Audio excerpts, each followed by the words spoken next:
Hello guys, I am Steve. Welcome again in my attic. Today I'm going to do the follow-up review on the HOe scale starter sets. Previous time we went with a Roco starter set with a little steam locomotive. Now we're going with the starter set with a little diesel locomotive. People that saw the previous video already know that I prefer the steam locomotive over the diesel locomotive. The reason will become obvious in this video. So let's get started with the review and I hope you'll enjoy. So let's get started to the review. Before we start, I want to point one thing out. I still have the same problems as previous time, which mean that window over there is broken. All the noise from outside is coming in, so you will hear cars passing by. You will hear motorcycles passing by, maybe some people talk. I'm very sorry on that, but there is not a lot that I can do about it except replace the window, but I don't have the money for that yet. So, now the starting set. Here you can see it, sorry about the light from the top. The same basic box as the other starter set. So not a lot to the side, except for one side where you will see the number and a little representation of the train that you'll get. Also the scale HOe. Once again, for the people that haven't been here and don't know it, HOe is basically narrow gauge, but just in HO scale. So, the front of the box. Just like the other one, you will see here the contents within the box. The power supply, the electronic manual regulator, or better said, the transformer. The light railway tipper coaches. These are fixed coaches, they don't actually tip, but they are still quite nice. And the diesel locomotive, of course. Just like in the other set, you'll get an oval and your transformer. This is the oval that you'll get. It's the same as in the other set. So track wise, transformer wise, you get the same. It's only the train that differs. So I'll open the box so you can see how the packaging is like, but this box is already empty. So just a regular cardboard lid with a plastic seal. Also, just like the other one, a cardboard printed representation. And the very dreaded styrofoam. Just like in with the other set. Everything is fine, but the plug with the transformer and the locomotive are very tight in here, so I wouldn't recommend, if you want to store this, to use the packaging itself too much. It does do alright for protecting everything, since it's not with a lot of loose detail, nothing can really break off. So yeah, that's the packaging, and I would say let's take a look at the train itself. So we have the little train standing here. This is the little diesel locomotive that you'll get. It is nicely detailed, especially since most of the detail is just molded. You've got a nice grill at front. The front light and the back light, none of those two work like with the steam locomotive. One thing that I already want to point out, if you're going to take a look at the other video and look closely, is the electric motor that differs. This one has an open 3-pole electric locomotive. Electric motor, it's the locomotive, but you know what I mean. And this one really has trouble getting started. The locomotive always starts off with a jolt. You'll see that later in the video.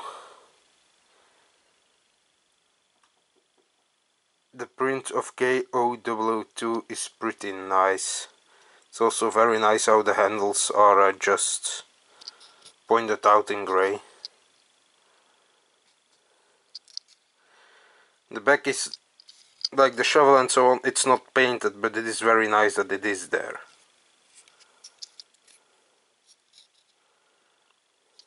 The red parts that you see on each side are the only two clips holding the body on, but the locomotive is very light, it doesn't come off that easily, so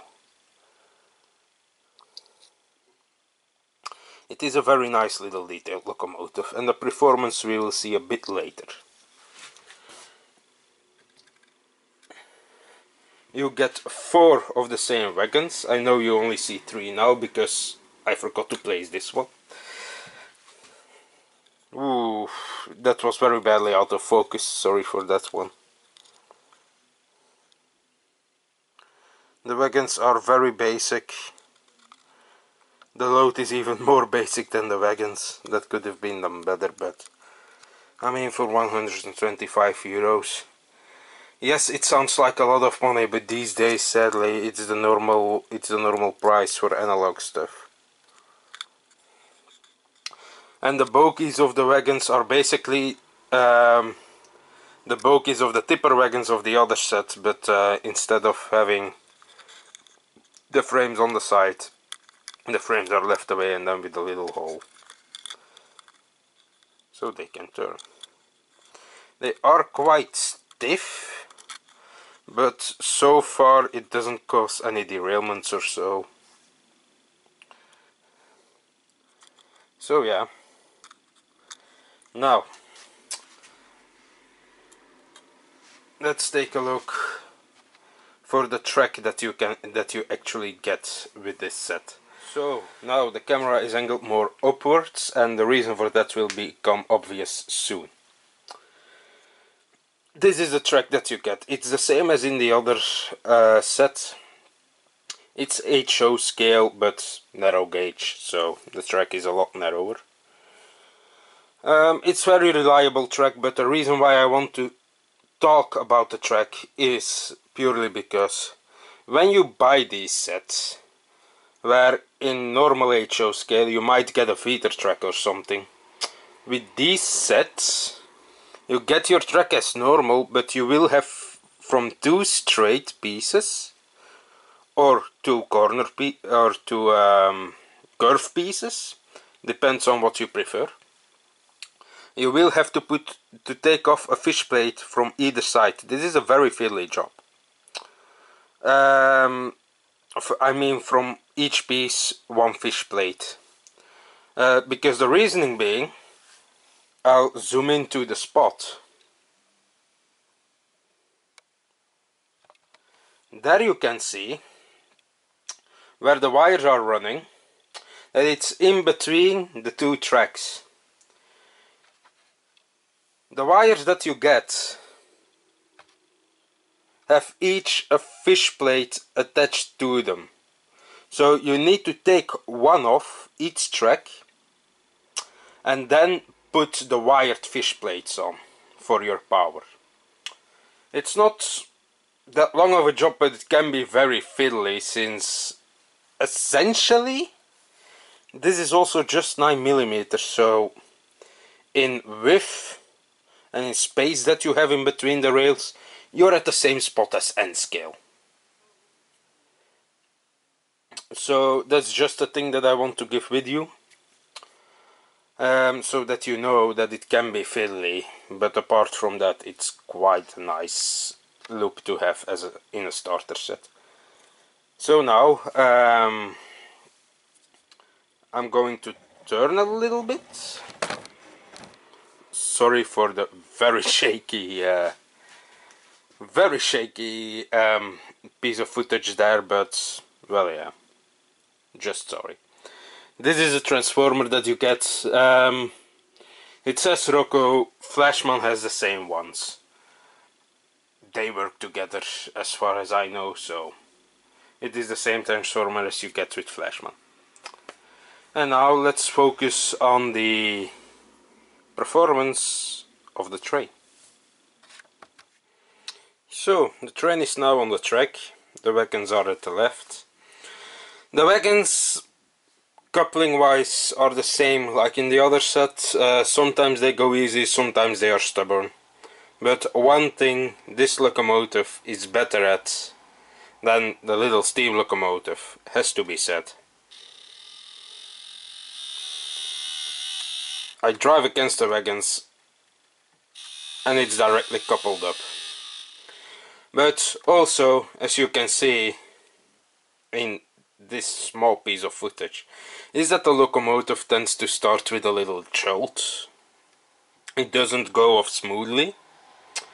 Also, let's run it around the track and you will see, and it's on a dead spot, and you will see or hear how noisy this thing is. It might not sound heavy, this is how it comes out of the box, people. This is honestly how it comes out of the box, with making this much noise.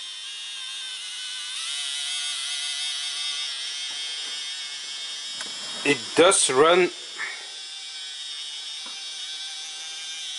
When it runs fine, but it runs very noisily. And that's my video cam doing difficult. There is not a lot more to say. I won't do as much of a close-up on this one as I would on the steam locomotive, since this doesn't have any rods or anything going for it. You saw the locomotive in close-up earlier in the video. But well, yeah, the jarring starts, the noise that this locomotive makes, nothing against it, to be fair. It's still only a starter set, but if you can have for the same price a little steam locomotive where you can change out the stacks for your liking, and it runs a lot quieter, then to be honest, I would go for the steam locomotive instead of the little diesel. It's a fine locomotive, but it just, compared to the other set for the same price, I know what I would prefer. But hey, it's everybody's personal preference. That I prefer a steam locomotive that runs a bit smoother doesn't mean that you have to.